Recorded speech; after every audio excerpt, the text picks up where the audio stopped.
What's going on, guys? Alex here with TFLoffroad. I'm here at the 2019 International Motorcycle Show in Long Beach, California at the Suzuki booth, and that right there behind me is the all-new 2020 V-Strom 1050XT. In this video, we're going to take an in-depth look at everything that's new, look at all the different models that's coming up right now.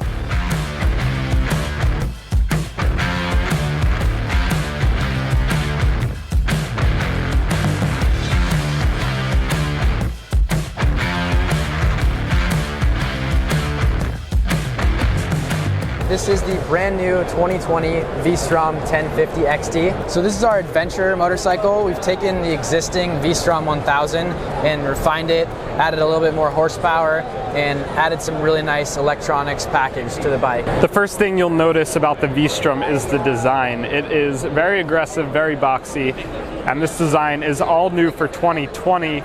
Suzuki says that it is modeled after the DRZ 800 rally bike. That's kind of where it draws its inspiration. Adjustable windscreen, so if you pop this lever down, you're going to be able to slide the windscreen up and down to provide a little bit better wind coverage. You have all new LED lighting, so front and rear LED lights and LED turn signals. We have brand new hand guards and mirrors. We've got a really nice Suzuki emblem there to kind of add a nice touch. And then moving over to the cockpit area, you have a brand new LCD dash. Right above it, we've added a GPS or phone accessory mounting bar.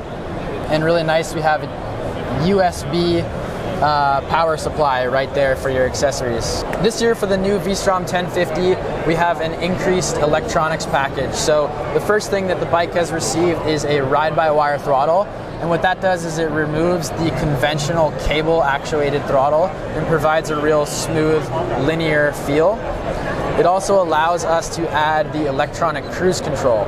So you can turn on the cruise control with this button here and actually adjust the speed up or down on the left handlebar switch.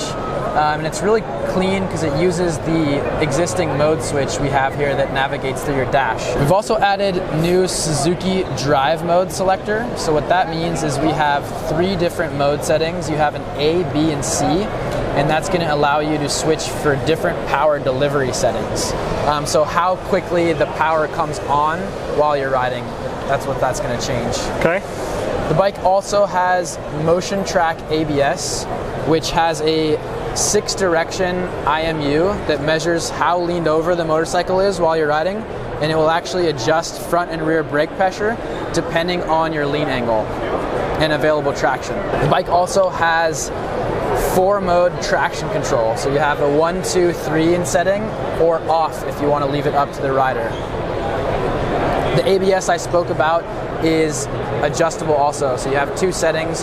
One has a little bit more intervention and the other one has a little bit less. Maybe if you want to switch it over while you're going off-road, it gives you a nice option. Now this right here is the mid-range 1050XT, and that comes with a 19-inch spoked wheel up front. So you do have spoked wheels, but they are tubeless, and a 17-inch in the rear. You can see this luggage rack that comes standard on the back with some grab handles for the passenger. Very big passenger seat and an adjustable height rider seat. You can also see on the side there are some integrated luggage racks.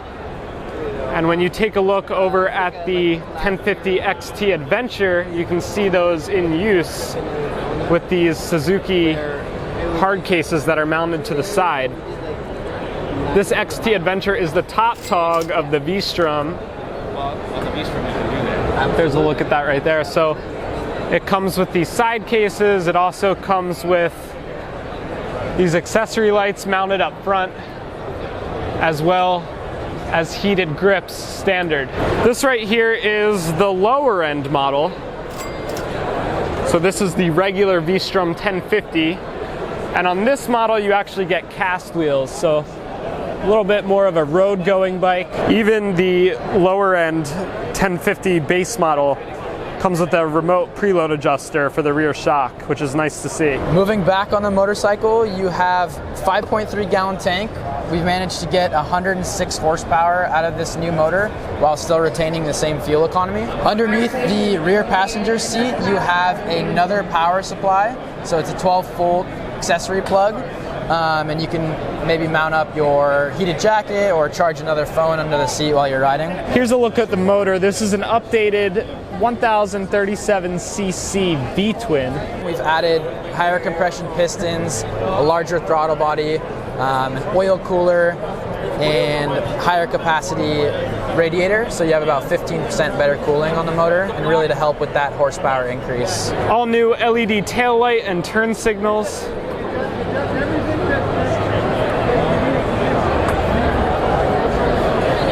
There's a look at the motor. You can see the crash protection that kind of surrounds it, which does come standard on the XT Adventure and the 1050XT. You do not get any crash protection on the side of the regular V-Strom 1050. This bike also has a little bit of a dumbed down electronic system compared to the XT models that you see over there. Now, I did want to show you this bike. This is the V-Strom 1050 Concept. So you can see they added a skid plate up front right here, some of those same accessory lights, but they took the yellow color and added some of these Suzuki graphics with the blue to really make it look like the DRZ 800 rally bike. And this thing looks awesome. You can see knobbier tires on here, aftermarket chain and sprockets, aftermarket rider pegs, a little bit of a different seat up on this bike, Yoshi pipe on the side. There's the stock exhaust compared to that Yoshi exhaust. You can see this concept bike also has a center stand, which does come standard on the XT as well as the XT Adventure. You can see it in action right there. The standard 1050 V-Strom does not get a center stand. The standard V-Strom 1050 comes in this gray and black colorway right here. 1050XT comes in this red and white colorway, which is meant to resemble the old DR Big or the DR 800S. And the XT will also come in this yellow colorway. So you could possibly try and make it look like this bike over here. And then the XT Adventure comes in this all black, kind of murdered out look. You've got the black forks up front, and the black is actually a very sparkly, pearly black. It looks really good. Rider pegs are new for 2020. It is a wider foot peg with a removable rubber mount. So if you want to go off-road and get a little bit better grip, you're able to remove the rubber pegs and do so. Suzuki Intelligent Ride System is one of the packages this motorcycle has received. First thing it has is a hill hold control. Essentially, if you're stopped on a hill, the motorcycle knows and it will apply the rear brake to keep you from rolling backwards. And when you take off from the start, it'll disengage the rear brake and allow you to move forward. We do have a slope-dependent control on this bike, and if you're traveling downhill, it'll prevent the rear wheel from lifting off the ground. And the final portion of the package is a load-dependent control. Now that's going to learn when you have either a passenger or a heavy load on the motorcycle, and will learn the amount of brake pressure you need to come to a stop efficiently, and it will adjust brake pressure depending on the amount of weight you have on the motorcycle. These are Bridgestone Battle Axe Adventure tires. So they're road-going tires that can handle some light off-roading. But if you're planning on doing some serious off-roading, you're going to want to upgrade. Throw some knobbies on, like this right here. Suzuki says they will be making a skid plate for the V-Strom 1050. They say it won't look like this one that is on this concept bike right here. but they will have one coming in the near future. All of the new V-Strom 1050s are going to hit dealers in late February, early March this year. I really like this V-Strom concept bike that's behind me. I think that thing would be so sweet to own and take off-roading in Colorado. Let me know what your thoughts are on the new V-Strom 1050 down in the comments below. Thanks for watching. Don't forget to go back to TFLoffroad.com for more news, views, and real-world reviews.